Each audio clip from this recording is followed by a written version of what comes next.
To start talking. I'll let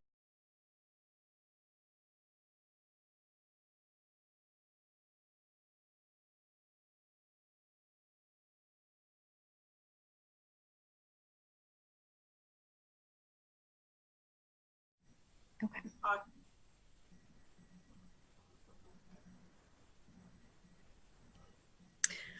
Okay. We are now broadcasting. Hello, everyone. Thank you for taking time out of your Sunday afternoon to join us today. I understand that these are unusual times, so we will welcome the opportunity to share our experiences and knowledge of James Madison University with you today. My name is Molly Brown, and I'm one of the Associate Deans in the College of Business. Before we get started, I have a few housekeeping items I'd like to mention. First and foremost, the panelists and I are unable to see or hear any audience members. Because of this, I'd like to encourage you all to use the question and answer section of this webinar. You can submit questions at any time, and we'll be monitoring and responding to questions throughout the session. We'll also devote the last hour or so of this session to questions and answers. I'd like to get a sense of who we have with us today. Please take a few moments to note the polling section and let us know who we're speaking with.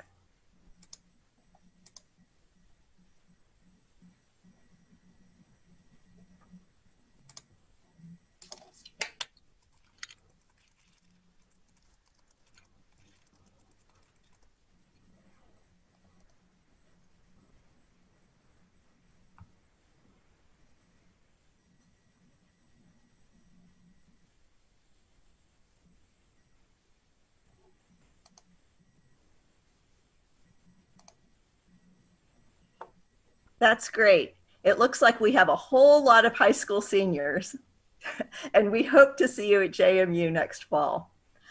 Now I'd like to introduce our panelists. Panelists, if you could wave when your name is called. We have students Jasmine Pettis and Georgia Rose Fraser, the parent of one of our students, Judy Crosby, and faculty members, Dr. Dara Hall, Dr. Jeff Tang,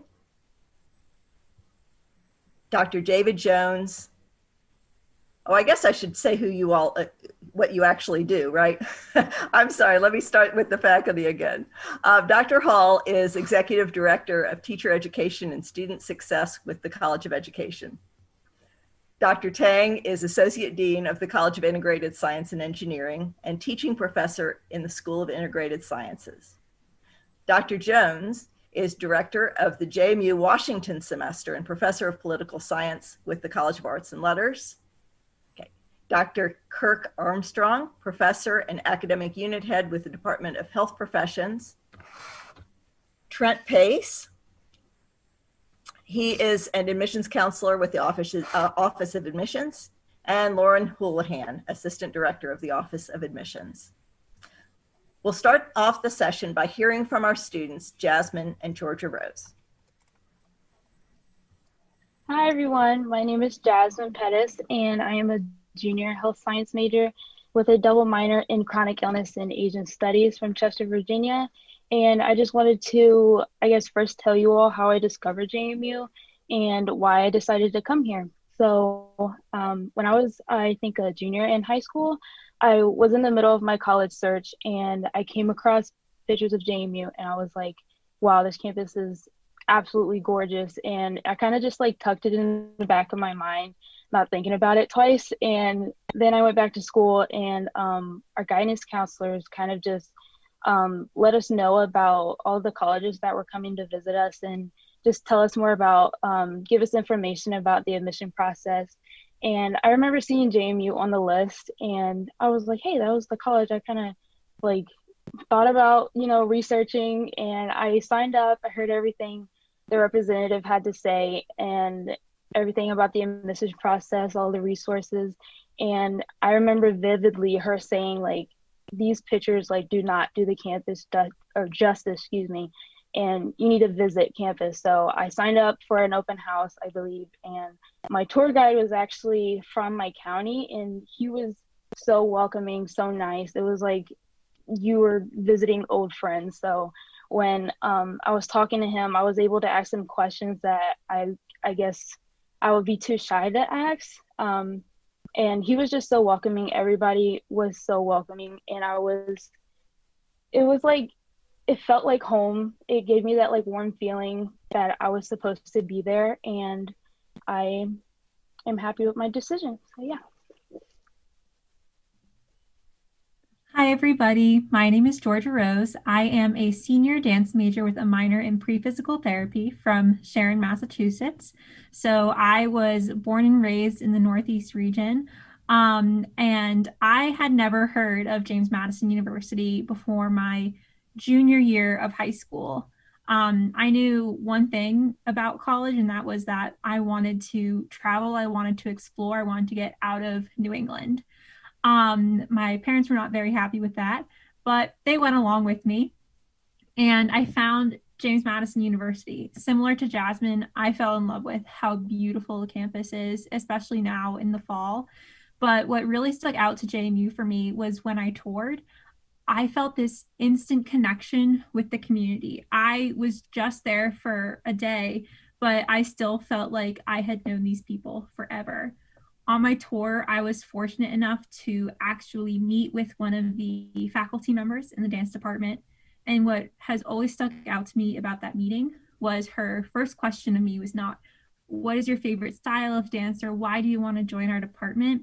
Her first question was who I had brought with me, because I had both of my little sisters and both of my parents with me. So that meant a lot to me, that she wanted to get to know me as a person before getting to know me as a student, just a number sitting in her classroom. And I have found here as a JMU student that that can be said across the entire university. We have so many different support systems in place. And so being 10 hours away from home doesn't feel so hard sometimes, because I have the people I can go to when I'm having my really great days and I want to celebrate. But then I also have the people I can go to when I need a little bit of a pick-me-up, just somebody to make me feel better, give me a hug that I can't get because I'm away from my mom. So that was why I chose JMU, and that's why I've stayed, is because the community has really come through for me. It did take me having to learn how to push myself out of my shell a little bit before I felt that I was fully embraced by the community. But once I went out, started joining different organizations, everything clicked, and I haven't looked back since.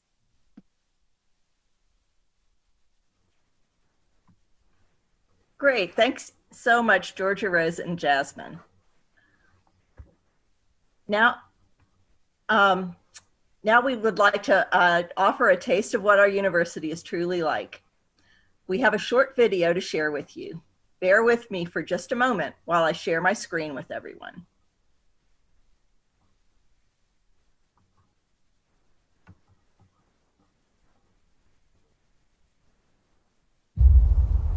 Meaningful success. What does that take? It takes intellect and action. We are finding the solution. We're leading the charge. We're positively affecting the world. Research shows that our alumni live purposeful and meaningful lives because our faculty and staff care about who students are as people. JMU is a place where the relationships that we build today turn into the opportunities for tomorrow. Where there is purpose, there's passion. When there's passion, there's action. Every day, no matter what we're doing, we are being the change.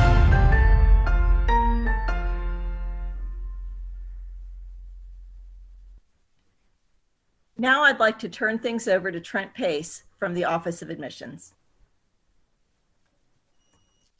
Hello, everyone. Thank you so much for joining us today. My name is Trent Pace, and I graduated from James Madison University back in 2017 with my degree in organizational communication and a minor in human resource development. And I just finished up my master's degree last year at JMU. So I'm a double Duke, which means I received 2 degrees from JMU. And my master's degree was in the communication and advocacy program with a concentration in environmental communication. So a lot of communicating. So I'll tell you a little bit more about the culture here at JMU and things you can do on campus and even off campus as well. So we are not that far from downtown. I currently live 0.8 miles from the campus, and I literally can walk from downtown to the campus. So James Madison University has two sides. There's main campus and East Campus. Main campus is literally more so the liberal arts majors, music majors, communication majors, math majors, business majors, etc. East Campus consists of engineering majors, science majors, technology majors, anything that pertains to that. If you have never been to a football game, I highly recommend it. It is very lively. We have purple and yellow streamers that we throw up in the air every time we score a touchdown. And we are just an amazing community when it comes to celebrating the culture here at JMU. There are plenty of resources that you can choose from as well, which are free for students. So a couple of the free resources that are free for students is the Career and Academic Planning Center. We have a counseling center. We have a center called SOGI, which is specific for the LGBTQ community to help them along the process. We also have a place called the Center of Multiple Engagement Community as well. And we want to make sure that we are inclusive when it comes to our practices. So for the Center of Multicultural Engagement, we want to make sure that we are providing necessary resources and even for on-campus and off-campus activities as well. We have plenty of festivals that are off campus near the downtown area. We have an international festival that normally happens every single summer. And we also have a market downtown, which is free for the public too as well. So those are just a little bit of things that we do have on and off campus. There are plenty of things for you to get plugged in on campus besides the day-to-day activities we do have, but we also have plenty of clubs and organizations to choose from. We have over 450 different clubs and organizations. If we do not have a club for you, you can start your own club, which is pretty cool. For example, we have a Quidditch club, which pertains more towards Harry Potter. We have a chocolate milk club. Yes, we have that at JMU. And that was actually started from a student who just said, hey, we don't have a chocolate milk club, so let's just get it going right there. So those are just a little bit of activities you can do at JMU. And if you have any specific questions, feel free to let me know. Thank you. Thanks, Trent. Wow, a chocolate milk club. That's a new one to me. Next up, we have Judy Crosby, parent of one of our students. Judy? Thank you, Dr. Brown. Hi, so I'm Judy Crosby. I'm actually the parent of Georgia Rose Fraser, who spoke earlier. You know, it's definitely been interesting having our oldest child go 10 hours away for school. There's lots of ways, surprisingly, to get her there, which honestly was a surprise for us, because the first question we had when it became clear that JMU was her absolute first choice was, how do we get you there and back? So she, at this point, I think has done almost every mode of transport there is. She now has a car down there, so she drives herself back and forth. But the first 2 years she would fly, usually from Providence into one of the area airports. And then they have shuttles that run to and from campus, definitely around the break periods, but they also can run them. They also run daily now. There's a shuttle called the Breeze that goes from like Virginia Tech, and then it goes to JMU, and then it goes all the way up to DC. So it's actually a lot easier to get to the Northeast than I thought. I also have friends in the New York and New Jersey area who have students attending, and they have actual buses that run right into Midtown Manhattan. And also, I believe, to New Jersey and to Pennsylvania, again, around the breaks. So we've actually found the location not to be an issue at all for our student.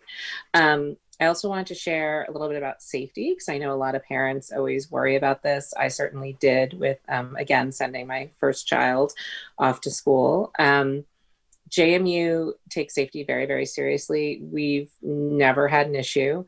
They do have a safe rides program that's run by students. They also have, you have the ability, if your student ever feels unsafe, the student can call JMU police and they will assist. And you know, she lived on campus for 2 years, off campus for 2 years, and has felt safe and comfortable the entire time. She also, I'm trying to think if there was anything else about safety. No, that was it. And then the other thing I wanted to share was communication. JMU communicates with families a tremendous amount. They, for example, right now during COVID, we actually get a daily update from JMU about what's going on with COVID on campus, which is really lovely and is a lot more than I sometimes see from other schools. And they have a vice president of student affairs, Dr. Miller, who is very frequently checking in on social media, paying attention to concerns that folks have, and overall very, very, very responsive. So we've been, as parents, very pleased with the experience, and our child has had access to all the classes she needed and more. And she's on track to graduate very easily within 4 years. So thank you. Thanks, Ms. Crosby. And now Dr. Jeff Tang from the College of Integrated Science and Engineering.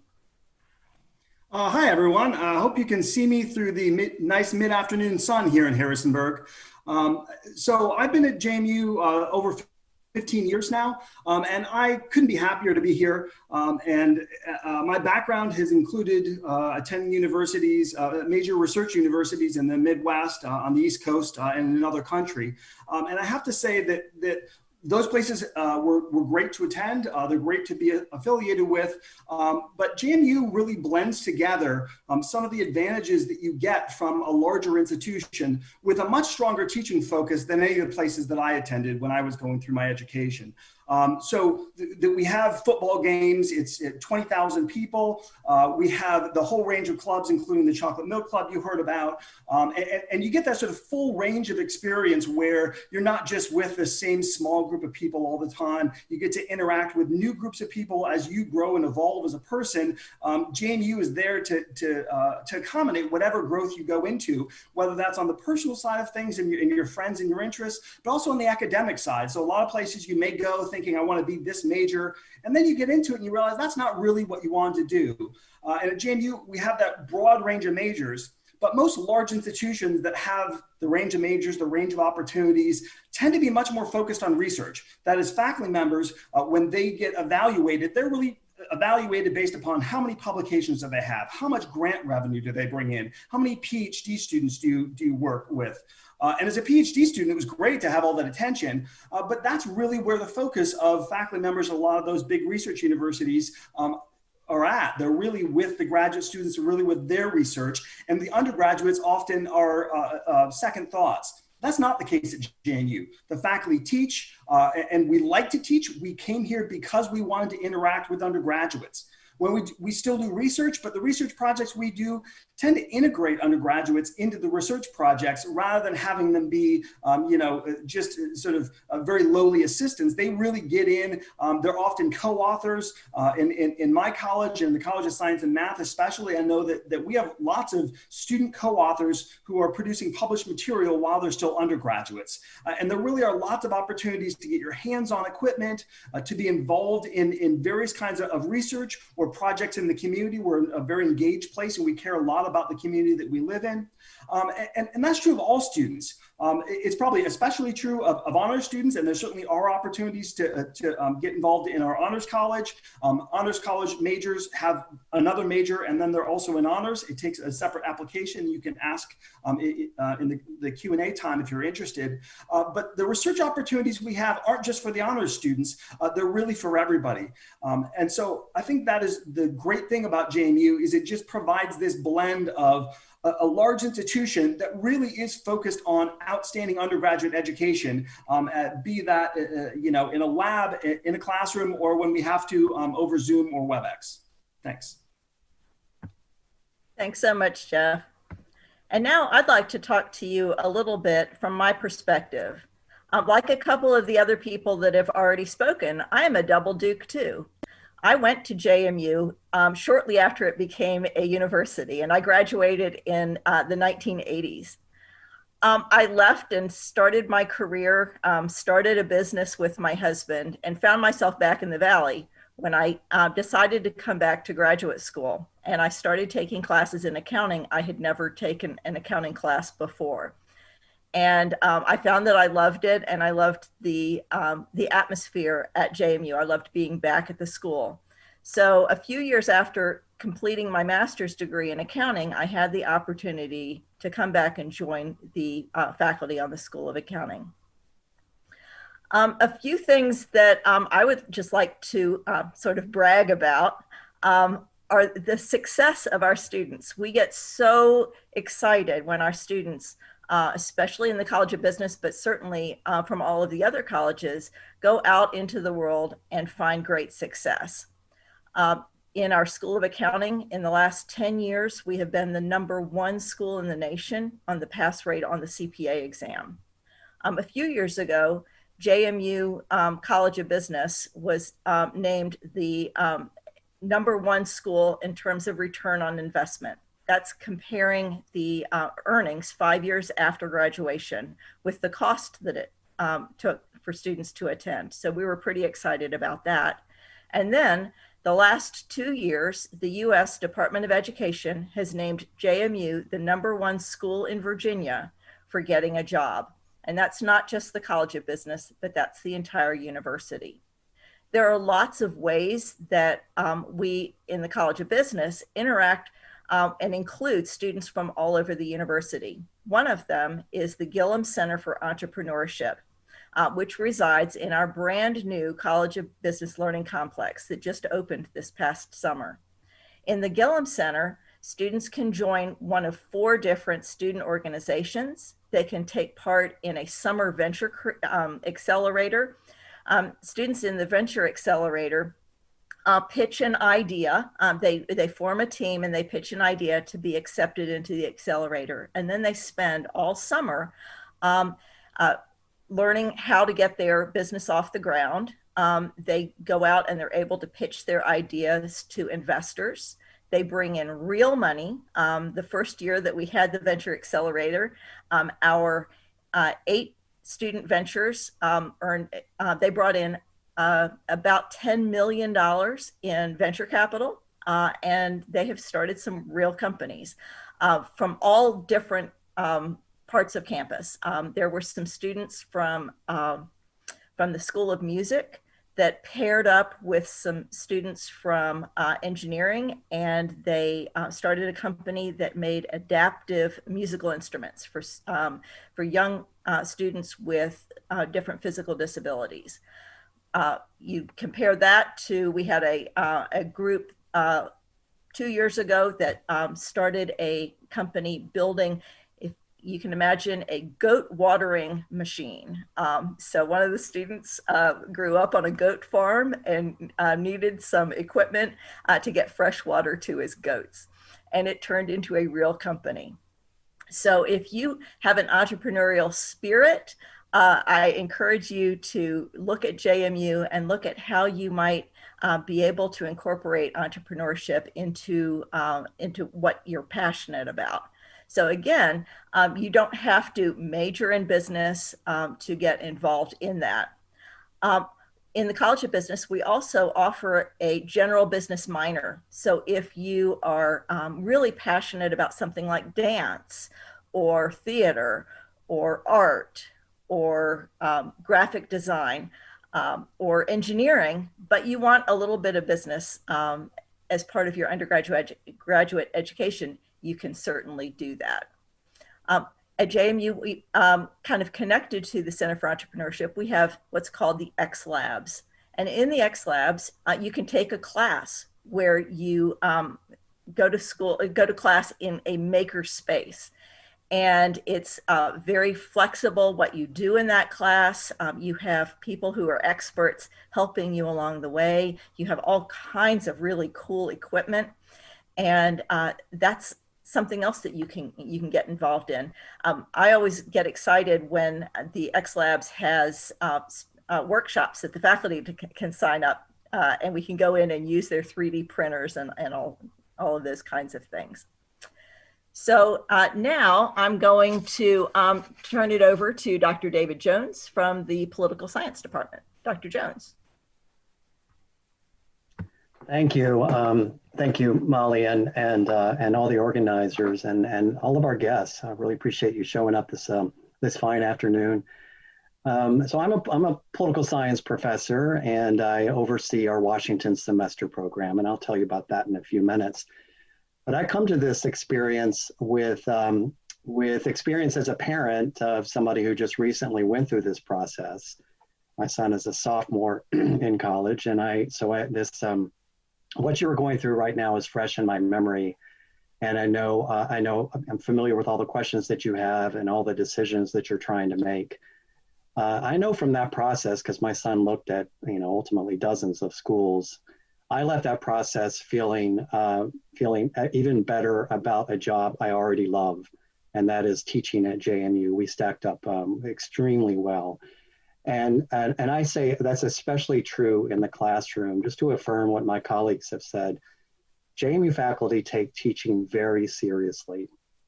We are serious scholars and researchers, but passionate about what happens in the classroom. I can tell you that when we gather as faculty, we often talk about teaching, and we talk about our students. It is a very student-centered experience across the board. I also want to talk to you a little bit about one of President Alger's missions and his primary emphasis, and that's engaged learning.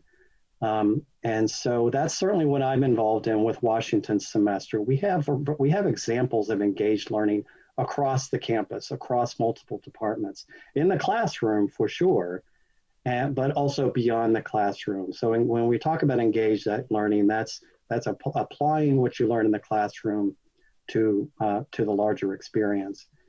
And so, and the program I'm involved in, Washington semester, is just one of many examples. Washington semester is a program that brings about 20 students to Washington, D.C. for a full-time internship plus classes. And so you all have probably already heard, and you will certainly hear when you're in college, how important it is to do an internship. Well, actually finding time to do an internship and actually turning that into a meaningful experience is a challenge. And so we created this program a number of years ago to allow our students to do a full-time, full immersion experience where you're working every day like everybody else in the office. But you're still enrolled at JMU. You're taking JMU classes, you're getting JMU credit for your internship, and you're working with JMU faculty. And so going way beyond your classic internship experience and really enhancing it with a lot of programming with alumni, with academic programming that complements what students are doing at the job. And then certainly by the end of that experience, our students have a much keener sense of what they're interested in pursuing as professionals. Also gives me a nice opportunity to talk about how active our alumni are across the board, across multiple departments. If you've ever met somebody who went to JMU, you know how much they love it. Our students love it, the faculty love it, and our alumni can't wait to get back and also to give back, not just financially, but give back in terms of helping our students. And so certainly through Washington semester, we've been able to do that through their internships and through career workshops and mock interviews and mentoring.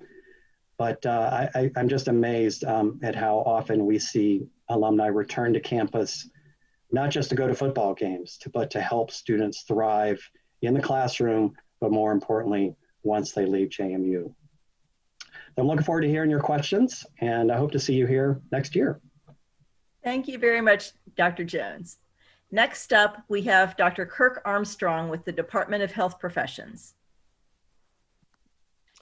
Thank you, Dr. Brown. I'd like to extend a welcome to all of our prospective students, family members, and alumni. My name is Kirk Armstrong. I'm a professor in the Department of Health Professions, where I also serve as the academic unit head. I am also a faculty member in our athletic training program.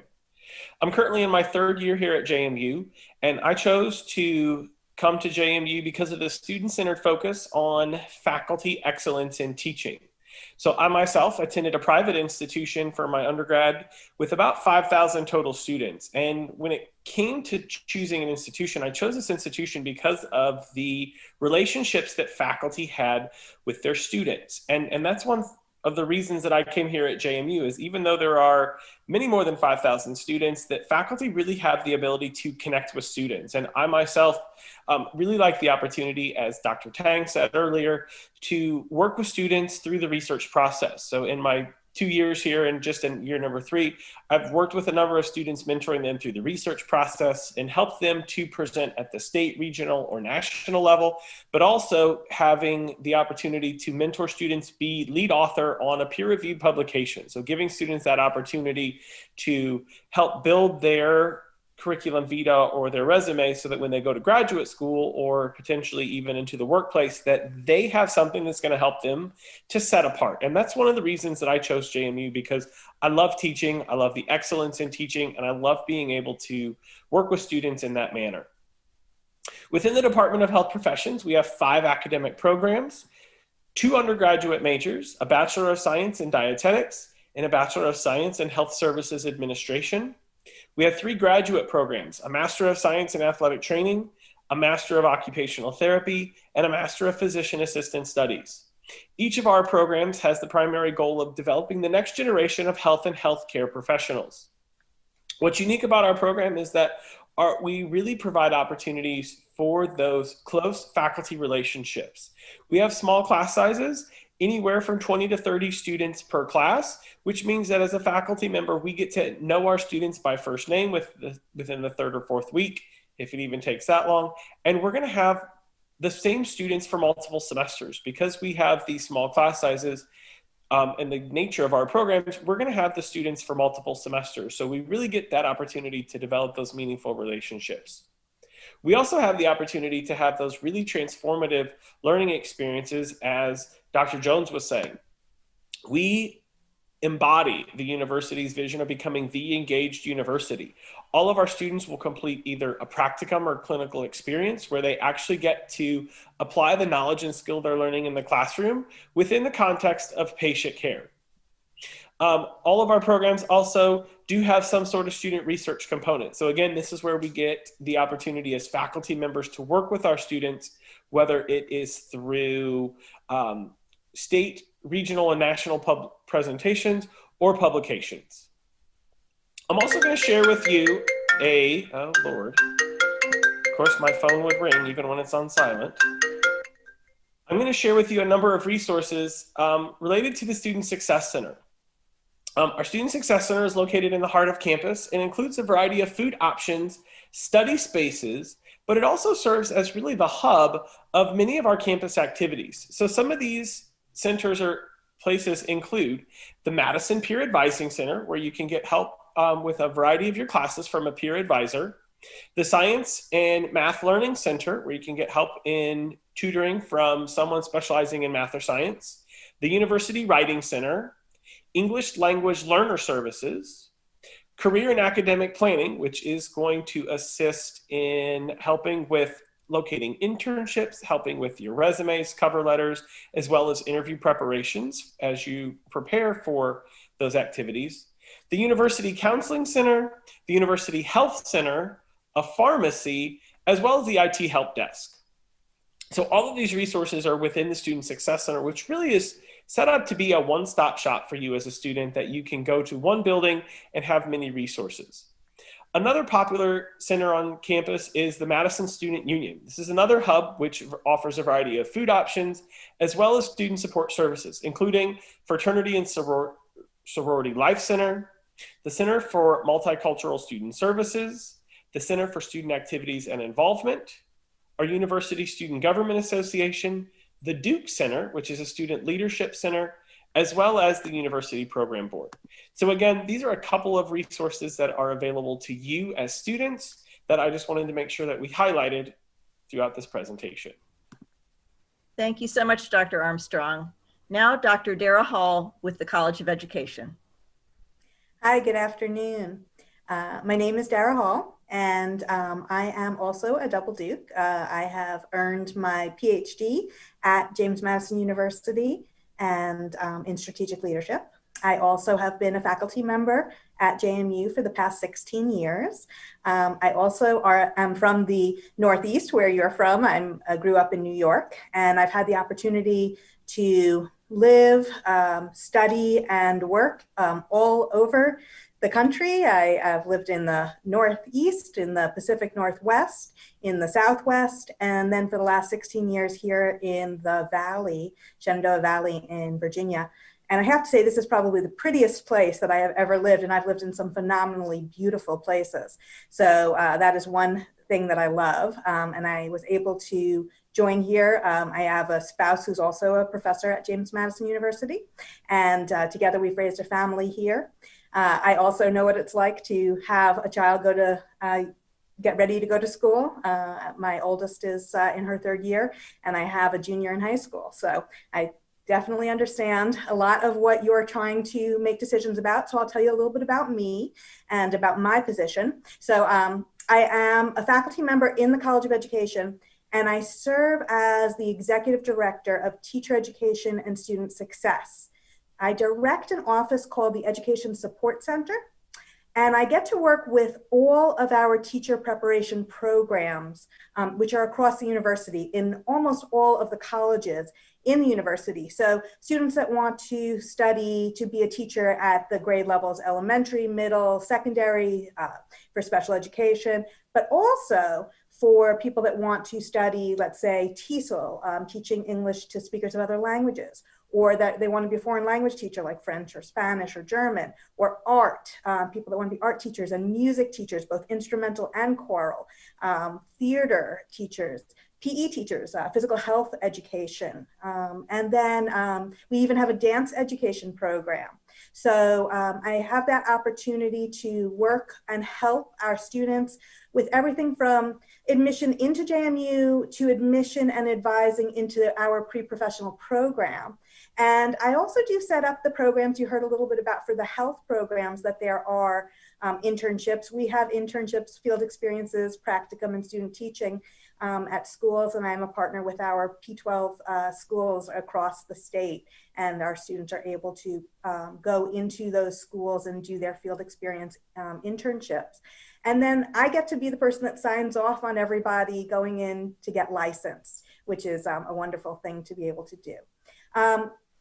In addition to my administrative work, I really love teaching our freshmen and sophomores the Foundations of Education course, and I really enjoy my scholarship, my research, which is about mentorship. I really love the opportunity to work with people in partnership. So I do get to work with the community and with our students and do all sorts of wonderful mentorship. But my favorite thing, probably one of my favorite activities, is I'm a faculty advisor and a mentor for a student organization, and they are called the Teach Ambassadors. So these wonderful students that I work with do recruitment events, and they do College of Education events, and they do peer advising. So one thing that you're really going to want to consider as a student is how can you get involved on campus? And JMU offers, as you heard earlier from a number of people, just a tremendous number of amazing options for being involved through student organizations and also community volunteer programs. So some of examples that I can think of are that there's a lot of academic clubs for those interested. There's also a ton of athletic opportunities. There are business clubs, community service organizations, dance clubs and music clubs, diversity clubs, environmental clubs. There's a lot of fraternity and sorority organizations, as well as professional fraternities and service-related fraternities and sororities. And there are honor societies and leadership clubs and multicultural clubs. There are religious-oriented organizations and visual and performing arts, and so much more.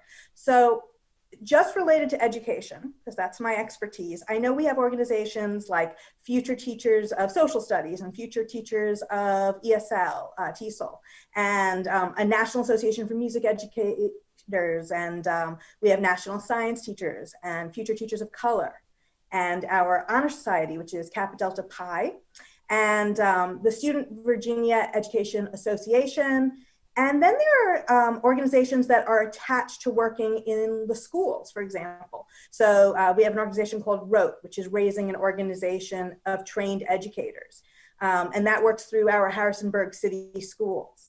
And you may also want to consider that your campus living situation, you can join a residential living community or learning community. So we have for teachers, it's called Root Group. So there are residential communities that you can live on that have to do with what your areas of interests are. There's also a lot of other ways to connect in the Harrisonburg and Rockingham community. So I know my students that I've worked with love volunteering with On the Road Collaborative, there's Valley Scholars, there's the Reading Roadshow. Second Home provides before and after school care for children who need it. The Shenandoah Valley Migrant Education Program, Best Buddies at JMU, and a big one is Big Brothers, Big Sisters at JMU. There's other things to think about also where you can get involved. There are alternative spring breaks and other breaks, winter breaks, and all sorts of breaks at JMU, which really help our students to explore social concerns and learn how to support communities. So there are so many different ways for students to be active and involved at JMU. And that's a little something I wanted to share today. Thank you very much, Dr. Hall. And last but certainly not least, we have Lauren Houlihan from the Office of Admissions, who has some information that I know you are all very excited to hear about. Lauren? Thank you, Molly. Hi, everyone. My name is Lauren Houlihan, and I am an assistant director with JMU's Office of Admission. Like most of the people on here, I am a JMU alum, and hopefully if everything goes well in the next couple of months, I will be receiving my second degree from JMU in December. And like most of you all, I was also an out-of-state student. So I know exactly, what you must be feeling during this college experience and this college search process. I've been on that side of things, and I've come out on the other side, better, bigger, better, and stronger. So hopefully we'll be able to kind of talk about what it takes for you to get here at JMU. So I think one of the biggest things that surprises students is that JMU does not actually look at high school GPA. That number does not tell me anything that I need to know. It does not tell me what classes you're taking. It does not tell me how difficult those classes are. And it doesn't tell me how well you're actually doing in those classes. So I am not concerned with what that number is. I'm more concerned with all the effort that went into building that number. Another thing that I think really surprises students is that it is not a question of being in-state or out-of-state. Being an out-of-state student does not make it more difficult or less difficult for you to be offered admission. It's not a matter of you versus them. It's a matter of what is available to you at your school, how you choose to use those resources, and how well you did with that challenge. So you will never be compared to an in-state student. You will never be compared to another out-of-state student. It is not a matter of you versus them. It is, what do you have at your school? How well did I decide to use what I have at my school? And how well did I do with that challenge? Those are the biggest things that really seem to surprise students. When it comes to actually applying to JMU, we really try to keep the process as simple as possible. There are only two things you actually have to submit to JMU in order to officially apply. You have to submit your application to JMU, and you have to submit your high school transcript. And after that, everything else is optional. And by optional at JMU, I truly mean optional. Not like wink, wink, nudge, nudge optional, how other schools can kind of put things together. You have complete capability and ownership over what you decide to send in your application and what you don't. So you have the option of submitting a personal statement, which is almost kind of like that college essay. At JMU, there is no topic, there is no format. You have complete freedom to use this space however you want. So if you feel that there is something that JMU has to know about you in order to evaluate you as a complete candidate, this is your space for that. You have the option of submitting one and only one letter of recommendation. I have never read a bad letter of recommendation, and I feel like this is something that students really seem to stress over. For JMU, you can let that stress go, because kind of think of it this way. You are essentially choosing the person who's going to write your character witness note for you.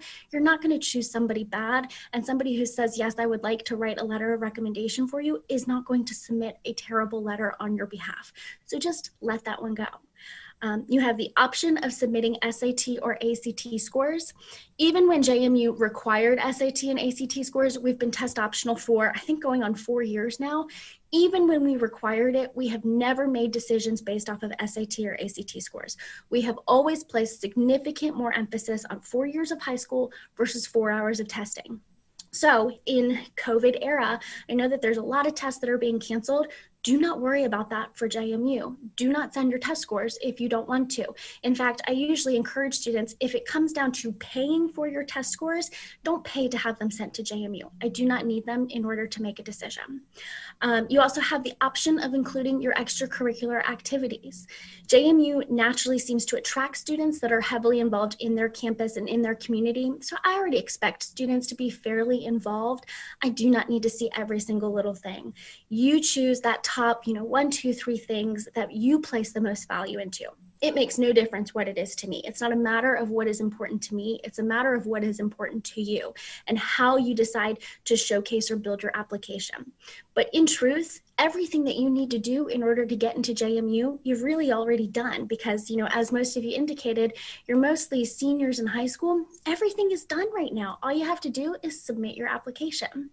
I have been monitoring the Q&A section, and so I've seen quite a few questions about what comes down to declaring a major and applying for a major. So I do want to point out that JMU does not actually factor intended major into the admissions decision process. We do this for a couple of different reasons. One being, at 17, 18 years old, I do not expect you to know what it is that you want to study right now. And even if you did, that's probably going to change down the road, and that's okay. JMU wants you to have that ability to try new academic areas of interest, because there are so many things that you're just not even going to know that are areas to study or areas that you could build a job on. And we want you to be able to explore that. We don't want you to be pigeonholed at a decision that you've made at 17 years old. So we do not admit by major. Another reason that that's kind of a consideration of ours is the fact that JMU is a liberal arts university, which means we are very, very cross-disciplined. Regardless of what you actually study, you are still going to be taking math, English, science, and social science. That's kind of how a liberal arts university works, where you're focused in that one thing in particular, but you're still drawing on all of those core academic areas. So I hope that answers some of the how do I apply to a major question. So undecided students, go for it. That does not hinder you in any way, shape, or form. In fact, we do have a lot of resources in place to help our undecided students. Any student who comes in undecided is not only going to receive their first year academic advisor, but they'll receive an academic advisor within the undecided community who can kind of help them, figure out what kind of areas of interest might you be interested in pursuing. We also have our Career and Academic Planning Center that is a great resource for students who are undecided, and they can kind of tackle that problem from two different aspects. If you have an idea of what you might be interested in studying, but don't know what you could do in the real world with that, we can go through that strategy together. Or if you have an idea of what kind of job you want to do, but don't know what to study, we'll backtrack it and go through it that way together. So we really do have a lot of resources in place. Again, I do not expect you to make a decision based off of your entire life right now. We have everything in place to kind of help walk you through that process. So baby steps into adulthood. That's wonderful.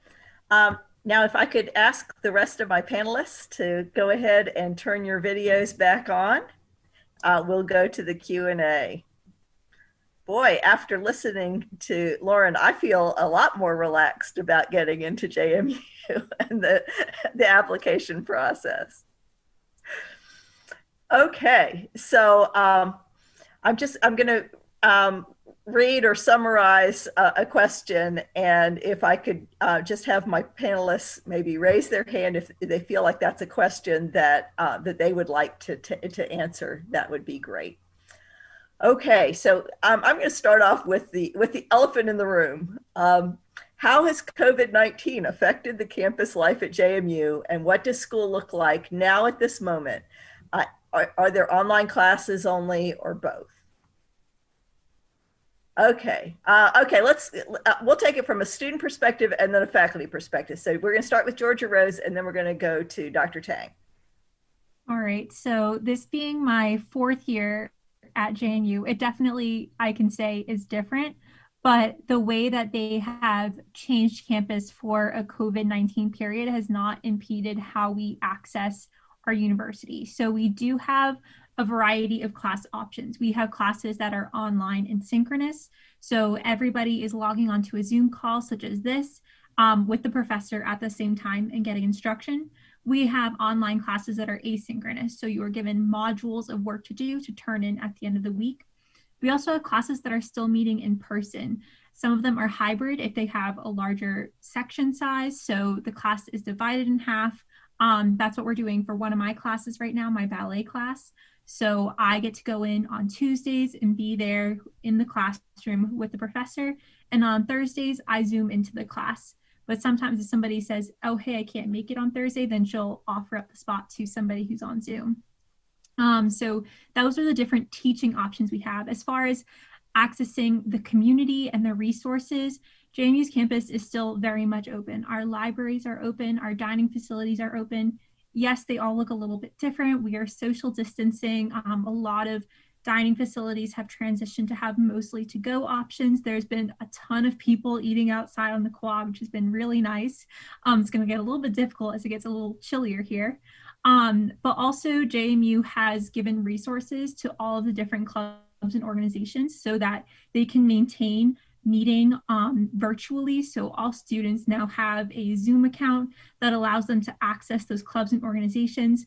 JMU is also still holding programming. So for example, the past 2 nights to celebrate Halloween, they opened up Bridgeforth Stadium, our football stadium, and on the Jumbotron, they aired Halloween movies. So they had Ghostbusters one night and The Nightmare Before Christmas the other night.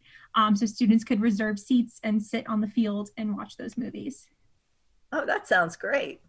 Dr. Tang, would you like to give the faculty perspective?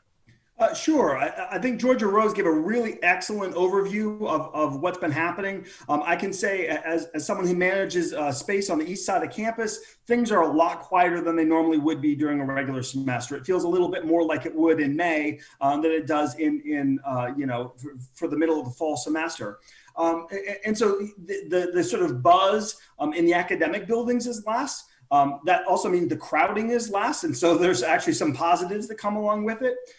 And there's different types of classes being offered. And as Georgia Rose talked about, there's synchronous, a few classes are asynchronous online. A lot of them are hybrid. That's probably, I don't know if this is a single most common way of doing it, but that's very common, especially in our areas.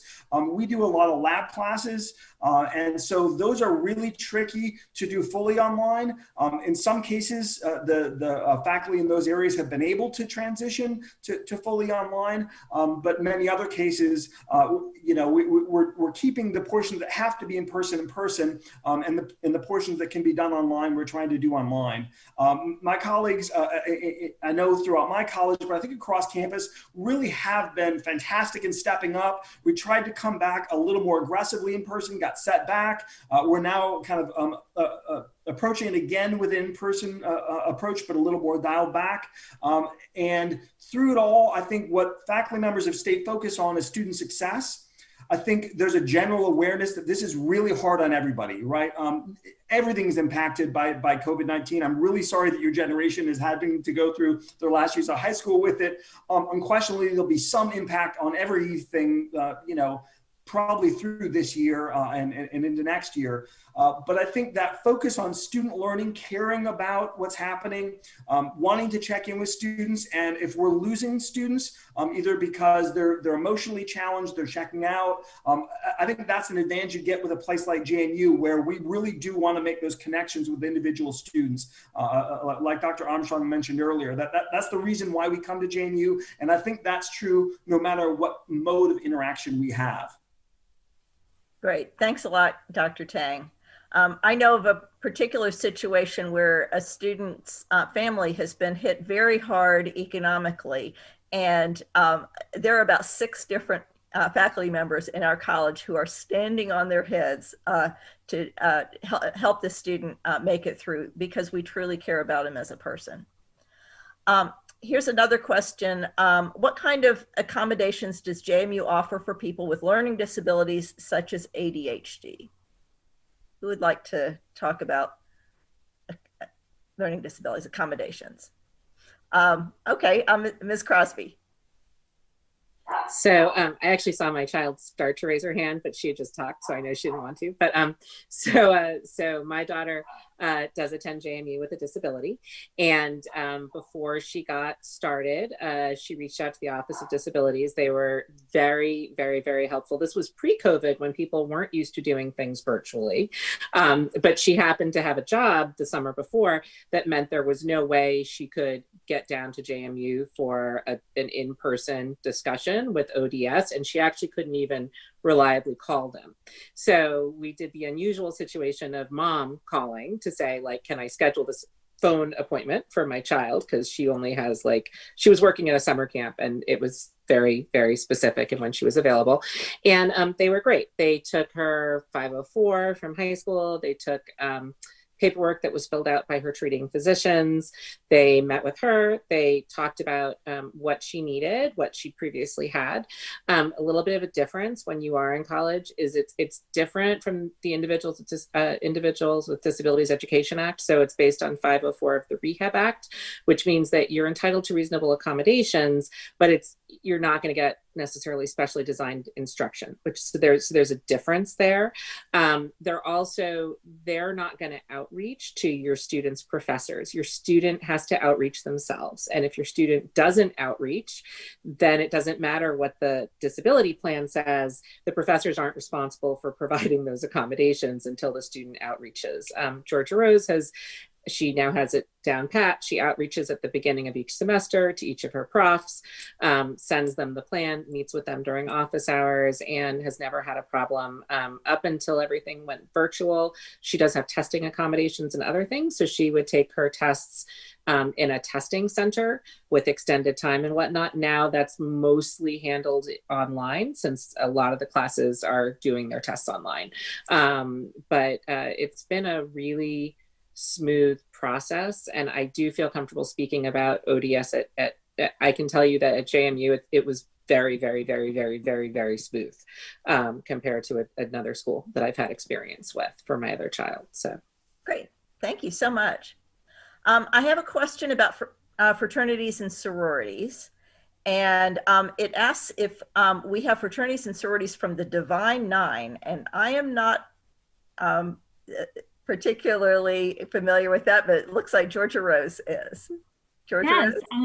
I actually just had a presentation on this a few weeks ago. So we do have all variety of fraternities and sororities, including the Divine Nine on campus.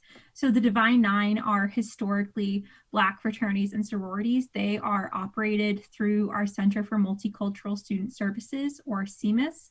In addition to overseeing the Divine Nine, CMUS oversees over 30 different organizations.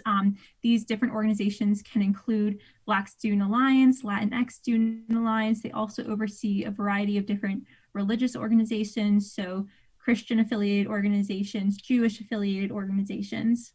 And then, as speaking for other fraternities and sororities, we do have social fraternities and sororities on campus. Our social sororities have houses on campus. The social fraternities do not, but they are still considered on-campus organizations. They are supported by the organization. We also have some sororities and fraternities which are service-related. So these are students who are interested in joining a group and giving back to their community. We have sororities and fraternities that are for major interests. So there is one that is kind of all health science majors are in it. Again, you don't have to be a part of these. What I like to say about sororities and fraternities is, if you want to be a part of them, they are there for you and you will be able to find your place in one. But if that's just not something you're interested in, you're never going to feel pressure to join it. You're not going to feel left out if you don't join it. About 20% of our student body is involved in a social sorority or fraternity. Great. Thanks a lot, Georgia Rose. This one sounds like it would be a good question for Jasmine. Do a lot of in-state students go home on the weekends? And does campus still stay busy on the weekends? Yeah, so that was a good question for me. So as a freshman, I'll go back to when I was a freshman. I did not want to go back home. I just wanted to stay on campus. I don't think I went back home until I think Thanksgiving break. I was trying to hold out and I was like, I'm going to do this. I'm going to be independent. I'm not going to do it. I'm not going to do it. I'm not going to do it. But it's different for everybody. Everybody kind of deals with homesickness at their own pace. So I guess I would say a good amount goes home every weekend. People visit their friends across campus. There's a lot to do on campus on the weekends. Obviously, we have like football games. We have the quad. People sit on the quad. Always studying. That's a must. We have movies at Grafton. Tons of opportunities on campus. Great. Thanks a lot. Yeah, from my experience working with students, there's a huge amount of fear of missing out for students that are not there on the weekends. And so they want to be on campus on the weekend because that's when a lot of the fun stuff happens. Another question, would I be put at a disadvantage if I applied undeclared for my major because I can't decide between two? Or would you recommend that I apply for a specific major? I think, Lauren, you probably kind of already addressed that one. Anything you want to add to that? No? Okay. Nope. It truly makes no difference in the admissions decision process. So I fully empower the undecided. Okay, Dr. Hall, you had your hand raised. Well, so one of the things I do is I serve as a freshman advisor, and I do it specifically for students in my major, but there are undeclared advisors. So you get coming in, starting the summer before you even start, you get lots of opportunities to talk to an advisor, and there is all sorts of wonderful things. Undeclared advisors do some great stuff with career planning, giving you some ideas on what you want. And you start off, so all JMU students take general education coursework, and it's 41 credits of it, so there's a lot, and you get an opportunity to really explore. And so there's just wonderful opportunities for somebody that's not exactly sure what they want to do when they come to JMU. Great. And then there's a related question that is mainly been answered, but I have a little bit of additional input about that. It says, how does JMU assist those who are undecided with their major? And there is actually a class that you can take, that you can sign up for. Most students take it the spring semester of their freshman year, and you explore different majors. I know I have been interviewed by a lot of students taking that class who think that maybe business is for them. And so they come and they sit down with me for about half an hour and we talk about it. But it's a very useful 1 credit class that they can take, and it's 8 weeks long. Okay, with JMU courses, is it easy to be a double major? One of our faculty members want to chime in?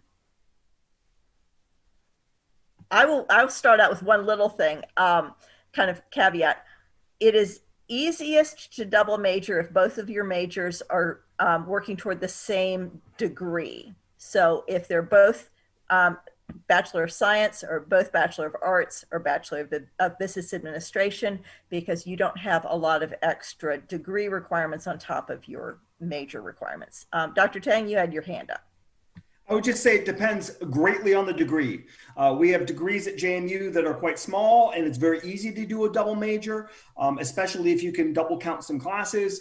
We have majors on campus that eat up almost all of your credit hours, and it becomes a real challenge to double major. You can pretty much always minor in something, as long as it's something related. You can almost always minor in something unrelated. To do a double major, in certain majors can be challenging, but in many majors is quite doable.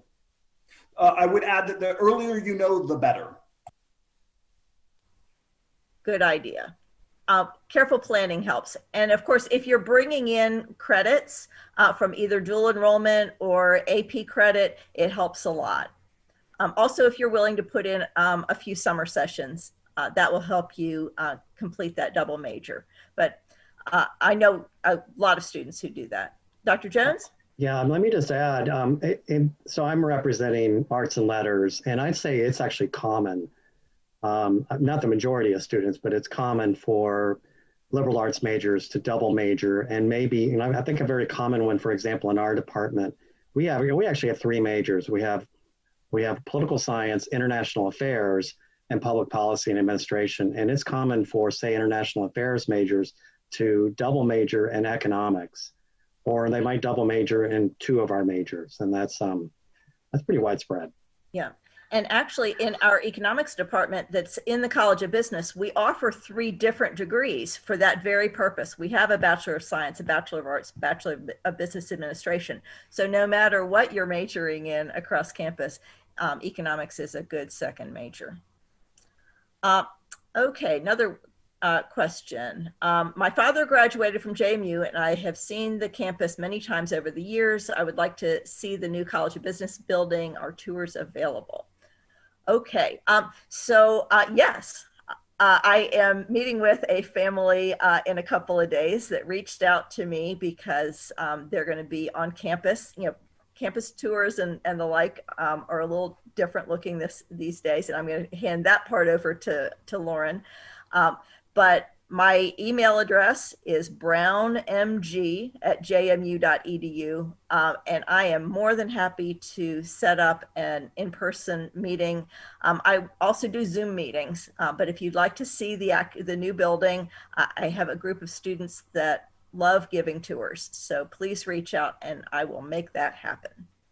Lauren, what about tours? What's going on with those? Absolutely. So as far as the Office of Admission is handling things, we do have limited in-person tours available. I know Georgia Rose has been given quite a few of those out recently. So it is on a first come, first served basis, and they are very, very small in order to protect both our students and our visiting families and students. But we do have virtual information sessions. So, I know that travel from the Northeast is a little difficult right now. Travel from anywhere is a little difficult right now. And if you or your family is not comfortable traveling, we have a lot of resources in place to kind of give you as much of that experience as we possibly can. But of course, nothing really beats being here on campus and seeing our own students. So we do have virtual information sessions that are available both during the day and at night.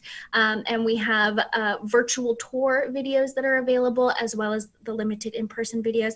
And then we also just concluded our open house kind of virtual experience. It lasted the entire month of October, and we did archive all of those videos. So I'll go ahead and put a link to the open house in the chat section, and I'll push that out to everybody. But this was an incredible undertaking. So we've got videos from students and faculty in almost every major, almost every college, almost every department across campus. And there's contact information right there for them. So you're able to watch these videos, these Q&A sessions, these presentations. And if you've got any questions, I know that our faculty really do enjoy talking about their program with prospective students. I get really excited talking with prospective students. I'm sure the faculty does as well. So I'll go ahead and push that out there for you. But keep in mind, demonstrated interest, such as coming to campus or tuning in to a reception or an open house, does not impact your admissions decision process. So if you can't get here, that's perfectly fine. You visiting a campus, it's not for my benefit, it's for your benefit. And there's a lot of weird things that are currently happening. So take care of yourself first. Don't feel like you have to get to JMU because that's going to make or break your admissions decision. It's absolutely not going to do that. That's good to know. Okay, Georgia Rose and Jasmine, what's it like to be a first-year student at JMU? I'm going to let Jasmine maybe start us off on this one, as she just was one more recently than I was. So as a first-year student, I think because I'm an introvert, so I came in and I kind of just wanted to be here and not meet anybody. I know that's kind of crazy. I just wanted to stay in my room and not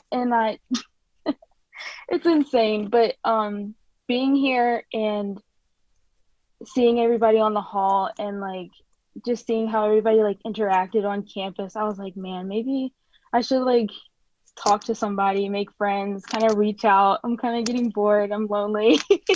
But as I started to do that and I started to reach out to people in my classes, form study groups, because I came in as a nursing major, so it was really tough. I learned how to study in my first year, and it was a challenge, but I think it was necessary for me to grow, especially as like a sophomore and a junior and continuing my education. So I think coming into JMU, I would say have an open mind and be open to everything, because you're going to meet so many people from different backgrounds, from different areas, from the country, international, and everything. So yeah. Great. Georgia Rose, anything else? Yeah, I just want to say that JMU really understands that the first year experience is something completely unique. You only get to do it once. So there are many different things in play that help first years get out of their comfort zone, as Jasmine was saying. So the first is that all first years move in a week before everybody else does. And when you move in, your hall is all first years. So, you're not going to have the old, upperclassmen like me telling you to, hey, be quiet. I need to sleep. And so as a first year in your hall, you are assigned a first year orientation guide, or a FROG. We love our acronyms. And for that first week, where it's just the first years on campus, frogs are taking you around. There is all different programming. Programming tries to reflect what a regular day as a college student is going to look like. So during the day, you're going to have some information sessions, which require a little bit more brain power, stuff you really need to know as a JMU student. And then in the evenings, there are all different types of activities, movies, game nights, and you kind of have that first year orientation guide. They are with you your whole first year and beyond. They are one of the best resources that I had as a first year. My roommate was in the Marching Royal Dukes, so she was gone pretty much that entire week off at band camp. So I really relied on my frog to kind of help me put myself out there and go to all these events. Great, thank you. What transportation is provided to students who do not have the ability to have a vehicle on campus, and is transportation 24/7? That might be best coming from a student too. Jasmine? Yeah, so as a first year student, you aren't given the opportunity to have a car on campus. And I would say that you don't really need it, because everything around you is in walking distance. And I think as a first year student, I only ever went home like maybe twice. So I had my mom come get me. But other than that, I use the bus services to go around, to go shopping, to the mall, to get, snacks, drinks, if I need anything from like Walmart or anything. We have shuttle buses that'll come to our bus stop to take you home if you need to, if you live a little outside of JMU. And yeah. And we also have a student organization called Safe Rides. So once the buses do stop running, and eventually they do, I don't think they run all night long, but Safe Rides makes up the difference. And it's like Uber, but you don't have to pay them anything. And that's a great service that was started by a group of students that wanted to make sure that their classmates could get around safely at night. Okay, besides teaching, what other child development majors are there? Dr. Hall, do you want to talk about that? Well, I guess it depends a lot on what you're interested in doing. So we don't have per se child development, but psychology does have development courses. Social work has a tremendous amount of opportunities to work with children. So it really depends on what your career is and what your interests are. And so there are a lot of opportunities.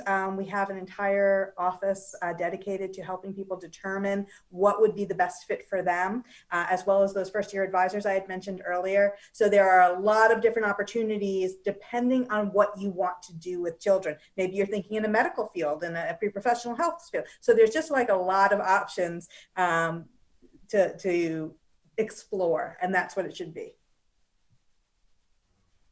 Terrific.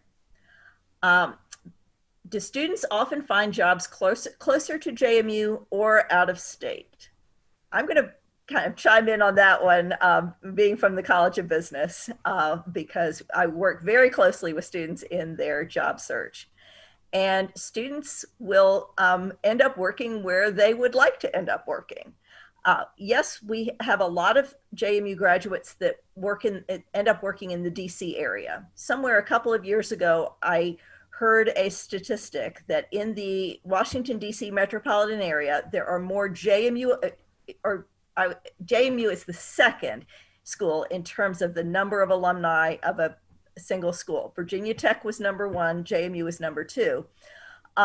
And for a lot of those students that do end up in the DC area, it's not necessarily because that was the only place that they could find a job. It was because they had such close connections with their classmates. They wanted to be with the people that they knew from JMU, and a lot of them end up living with each other. And there's a huge JMU alumni, especially young alumni environment in the DC area.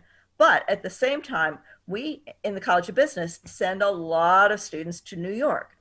And every May, we have what's called a career trek to Wall Street for students who want to go into finance in New York. And there are certain jobs that really, the top ones are all in New York, and students know that that's where they want to go. So as early as their sophomore year, we're taking them up to New York to connect them with JMU alumni who help them get their foot in the door with the big Wall Street firms. So, and every summer we have a lot of students interning. We have just started a similar program for students in marketing who want to work in New York. So I would say that no matter where they want to go, there will be a way to do that. We are a top recruiting school for a lot of national and global companies. And when they interview students on campus, students are frequently given the option to choose a location that they want to go to. So I see my graduates going really everywhere. Any of the other faculty want to chime in? Dr. Hall. So I mentioned earlier that I am the person that signs off on licenses. I actually license students to be teachers all across the country, even Hawaii. I've signed off on all sorts of licenses, the verification form. So our students go where they want to be. Same here in political science. We do have students all over the place. Our international affairs graduates, many of them end up working or studying overseas soon after graduation. We have a really high participation rate in Peace Corps, for example. But you can imagine that certainly students who have studied political science and public policy are clustering in the Richmond area, but especially the Washington area. And I can tell you that one of the strengths of our department, and I think this can be said for the departments across campus, is our massive and very active alumni network in DC. They're JMU graduates everywhere you turn, and it's almost kind of there's a joke that there's a suburb in Virginia. It's the Clarendon, Arlington area. We're going out to eat at a weekend night is like going to D Hall, the dining hall at JMU. You run into so many JMU people. Yes, absolutely. And I am the director of our semester in Antwerp, Belgium for the College of Business. And last year, one of Dr. Jones's alumni sent me an email because they are working for the European Commission in Brussels. And as they were going into work one morning, they saw our group from the semester in Antwerp who were on a field trip at the European Commission. And they were just so proud and excited. And she emailed me and she said, the next time you send a group over here, I want to get together with them. So you will make, you'll make connections with people no matter where you go. Another just quick story. A few years ago, I had an accounting student who came to me and he said, is it really weird that I just want to go to Denver? I've never been to Denver, but I really want to move to Denver. And how do I find a job in Denver? Oh, by the way, I don't really want to do public accounting. I want to do something different. So I said, well, as you know, fate would have it, I have another student who graduated about 6 years before. She said the same thing to me and she got a job in Denver and she's working out there and I would love to connect you two. So would you mind if I shared your email address? So I connected the two of them. He gave her a call and by the end of their telephone conversation, not only had she agreed to help him when he got to Denver, but she offered him a job. And they have been the best of friends ever since. So you pick a place on the map and I can guarantee you that there are some JMU alums that would love to welcome you there. I know tonight the Dallas-Fort Worth alumni are getting together for a huge but socially distanced event to watch the Cowboys-Eagles game. And I know that I probably have some Eagles fans out there, but tonight is a monumental day in JMU history, and that one of our alumni is a starting quarterback for in the NFL for the first time in JMU history. Ben DiNucci starting for the Dallas Cowboys. So our Dallas alumni are there to cheer him on. Okay. Oh, this is a good question. What is your favorite tradition at JMU? Georgia Rose. My favorite tradition at JMU is something called Duke's Hold Doors. So what it is just kind of this unspoken rule that people hold doors truly everywhere. And you can be like 30 seconds down the walk, but if somebody sees that you're going to enter the building, they will stand and hold the door for you. And I feel that really just speaks to our sense of community and how we're always looking out for each other. It always makes my day brighter, even during this COVID time when we're still holding doors open for each other. Great. Jasmine? So during our football games, every time we score a touchdown, there is a cannon that goes off. And I remember my freshman year, I had no idea about the cannon. So I was sitting there and I was getting my ticket, ready to just walk into the stadium. And the cannon went off and it freaked me out. I was so scared. I started running, started screaming and everything. And everybody was like, "Oh, calm down. It's just for the touchdown. Like, we got a touchdown." I was like, "Oh, that's pretty cool. That's like, I like that." And, the streamers flew and everything. So that's my favorite tradition. Yeah, we throw streamers a lot. I think we've kind of gotten in trouble at some of the playoff games where they don't allow them in the other stadiums, but we have a lot of school spirit. I'll add my own in, and that's whenever I am wearing JMU apparel somewhere, and it could be on the beach. I've had it happen at Disney World. I've had it happen walking down the street in Antwerp, Belgium. Somebody sees you with JMU apparel and they just yell, "Go Dukes!" And you just wave and they're your best friend. And it happens everywhere.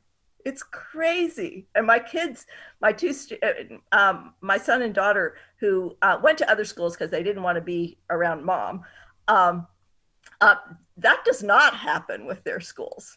Absolutely not. But they've gotten used to it whenever they're with me.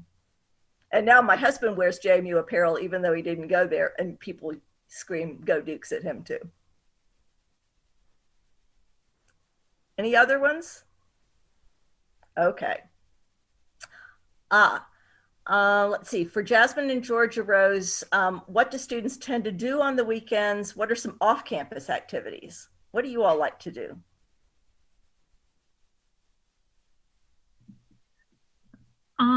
So first, my favorite thing to do on campus is to go to our on-campus movie theater. It's Grafton Stovall Movie Theater, and it unfortunately is soon going to be the only movie theater in Harrisonburg. But Grafton Stovall is a free movie theater for JMU students, and we get movies that are either pre-releases or between releases. So they're coming out of mainstream theaters, but have yet to go to the streaming services or on DVD. So I actually saw A Star Is Born there 2 weeks before the rest of the world did for free.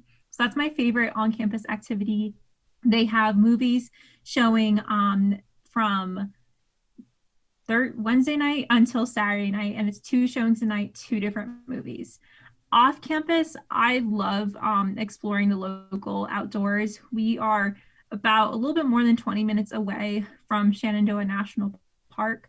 So a lot of students like to go there to hike, to camp even. So definitely just exploring everything around me. I also like to say though that whatever you do at home right now as a student, you'll be able to find either on campus at JMU or off campus in the Harrisonburg area. Jasmine, do you have anything to add? I was going to say the exact same thing. I found out about hiking my freshman year, and my first time hiking, I was kind of scared and out of my comfort zone because I'm a city girl, and just being out in the wilderness, I was just kind of like, I don't know about this, but I got up to the top. It was absolutely gorgeous. We caught it when the sun was setting, and it was nice and cold up there. And yeah, I've been hiking ever since. I love it.